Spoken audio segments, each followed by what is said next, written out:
All right, we continue then with the story, and do you understand we have Gabi Le Roux speaking to us. It's a trade union for musicians of South Africa. He represents the union. A very good evening to you, sir. Your reaction then this evening to the passing of the legendary Mbongeni Ngema? Well, you know, I'm still reeling. I literally got the news probably about 15 minutes ago, and it's a shocking event. It's a tragedy for the entire nation. Yet again, another legend for our collective culture leaves us in such a sudden and tragic way. And I can only, wish the best for his family and all of those, his loved ones and his followers all around the world. So similarly to another legend, Yuma Sekela, who he worked very closely with.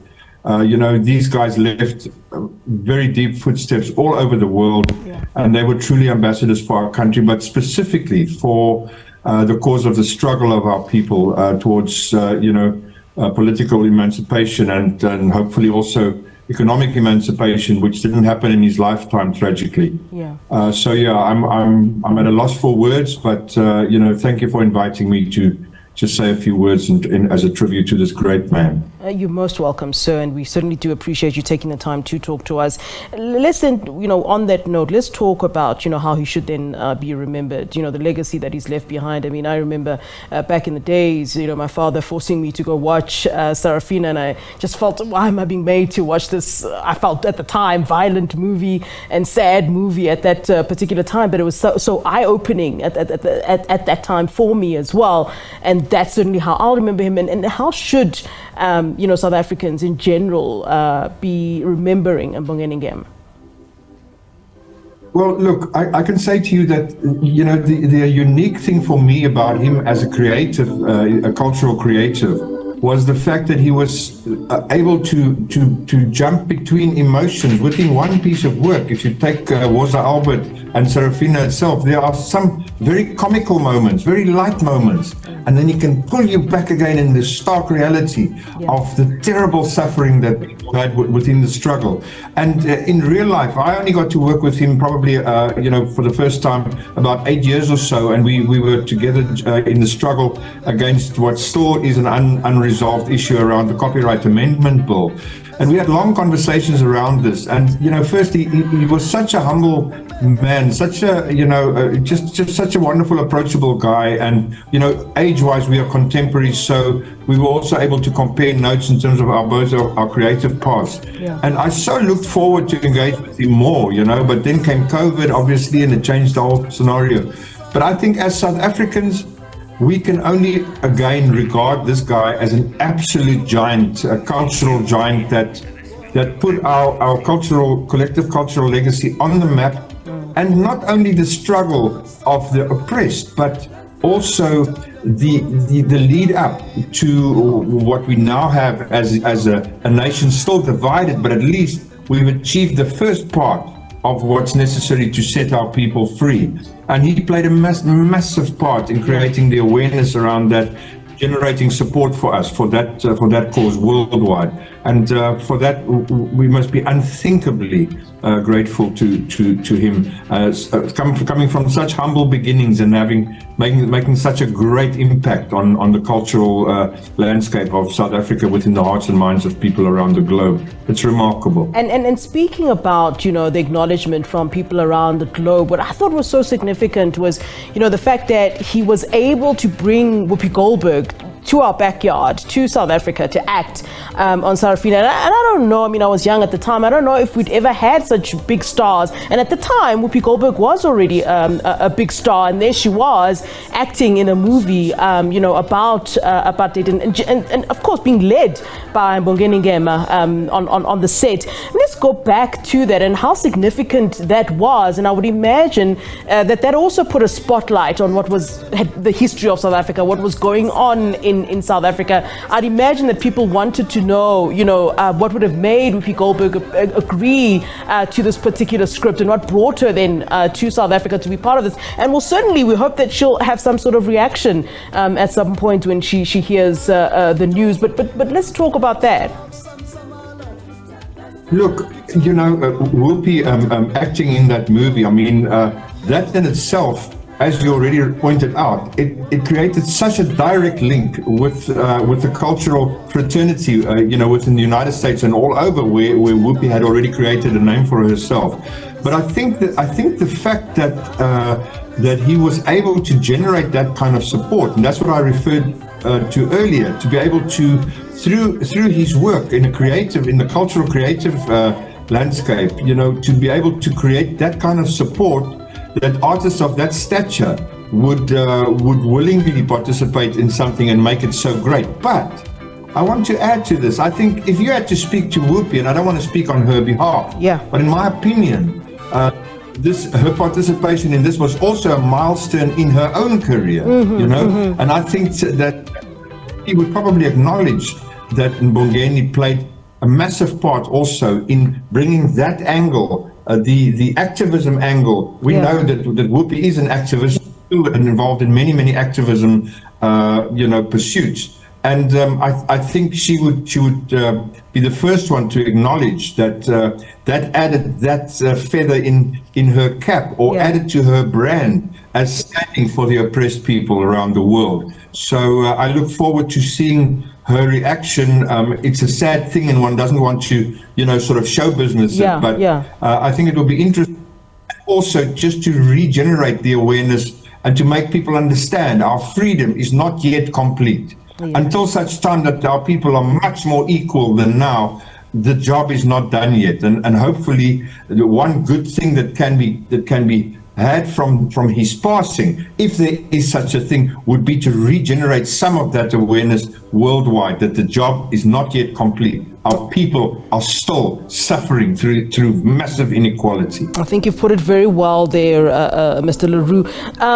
We just spoke to Mzwakhe Mbuli, famous, poet in South Africa, and he's also, legend in the arts in his own right. And what was unfortunate, was the picture that he painted. He said he doesn't think that Mbongeni Ngema would have, passed on a happy man, in terms of, he felt that, the arts are not taken seriously in South Africa. He was lamenting the fact that, we only honor artists at a time that they have passed away, and we don't do so, when they're here with us. And when I spoke to Mbongeni Ngema's brother, Nhlanhla, I said to him, one could argue and say, he was well respected. He was someone that we applauded. He was someone, I of course knew him when I was very, very young. I knew of him when I was very, very young. So I wouldn't say that, he didn't have the respect and the admiration and he wasn't seen.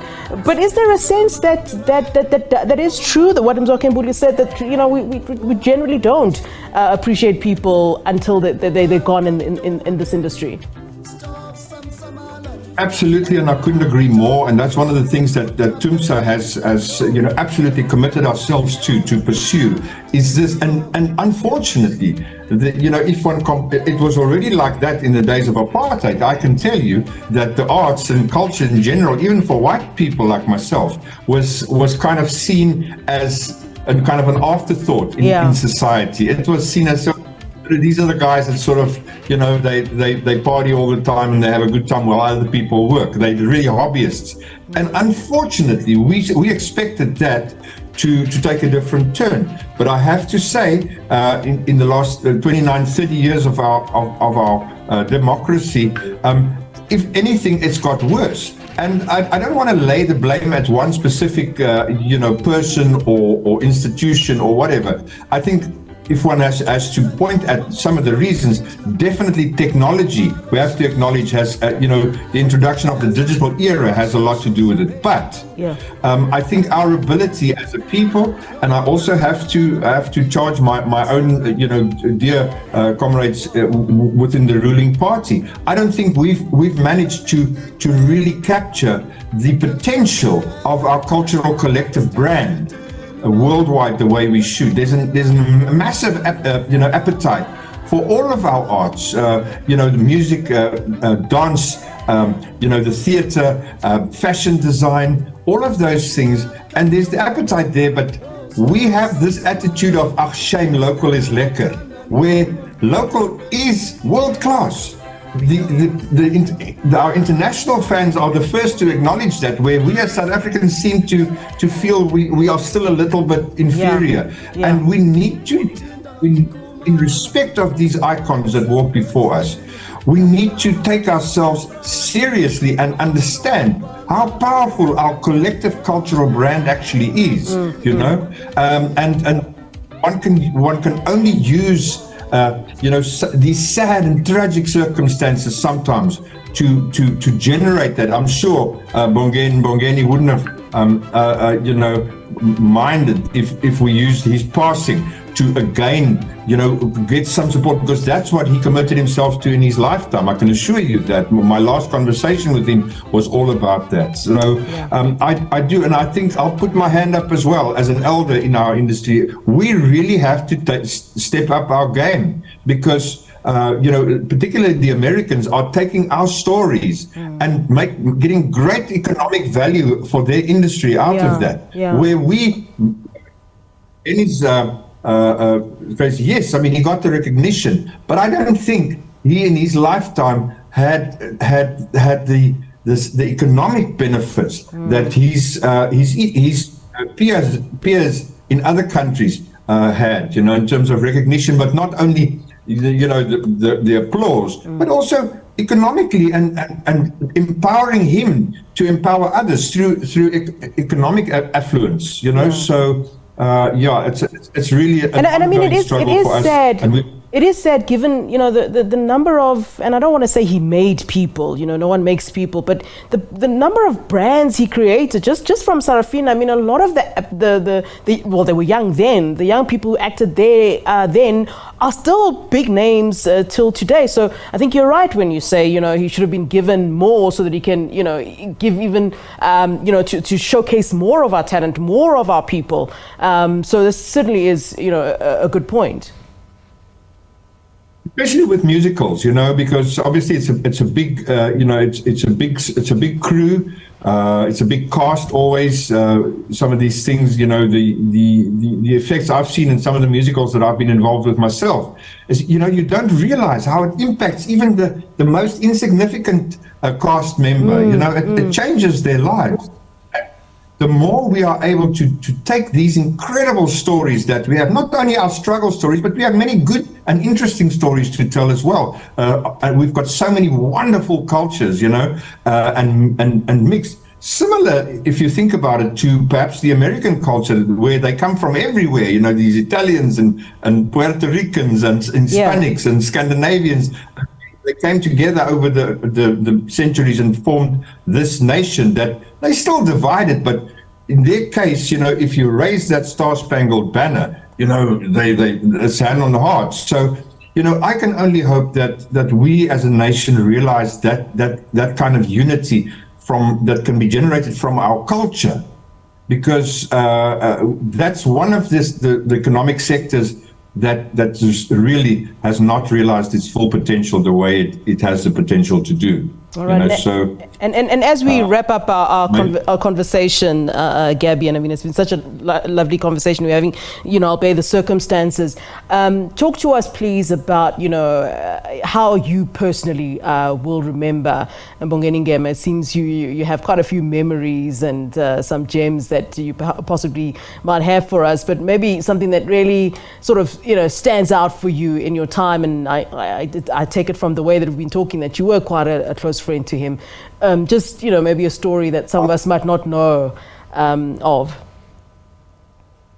Yeah, no, look, regrettably, we did not have the time to be that close, but I can say to you in the last, like I mentioned earlier, in the last 7 or 8 years, we were united in the struggle to, particularly to stand as the music fraternity, to stand against the fair use clause in the Copyright Amendment Bill. Now, there's already 2 administrations later, and the president still hasn't been signed to being able to sign that bill because of the controversy around it. Yeah. And everybody has a right to get what they need to get from the bills. The bills are meant to make life better for creatives. But unfortunately, and Mbongeni found himself in a strange spot, because because there's two bills, the Performance Protection Amendment Bill and the Copyright Amendment Bill are interlinked, and one affects the actors more, the other affects the musicians more. Right. So in a sense, the actors and musicians were pitted against each other. And here's Mbongeni Ngema, he's in musical theatre, so that's a combination of both. Yeah. And our conversations were so unique and so intense. And I can tell you now, he leant towards the plight of the composers. He definitely lent towards the plight of the composers. I attended a number of panel discussions with him. We marched in Joburg. And, as an activist, it was wonderful for me to stand next to him when he delivered a very, very intense speech on the pavement in front of the department, the Department of Sports, Arts and Culture in Joburg. Yeah. We brought Joburg to a standstill, a bunch of musicians, and he was there, and so calmly. If I'm out in the streets, I want a toy, and I want to get. He was so calm, and he just looked the director in the eye, and she was very gracious in accepting our petition that needed to go to the president. But I was so stunned by how calm and how beautifully articulated he communicated that message.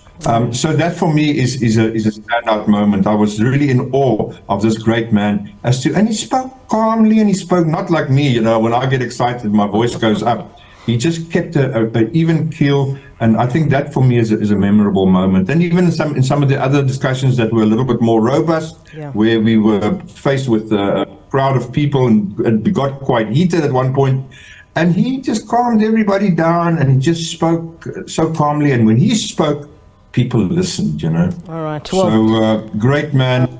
Sorry to have lost him, and thank you for the opportunity to pay a small tribute to him tonight. You're most welcome, and we thank you so much. I think you beautifully articulated your memories of Mbongeni Ngema and what he contributed to the country. Many thanks to Gabi Le Roux, his trade union for musicians, South Africa, representing that particular union as we speak on the late Mbongeni Ngema.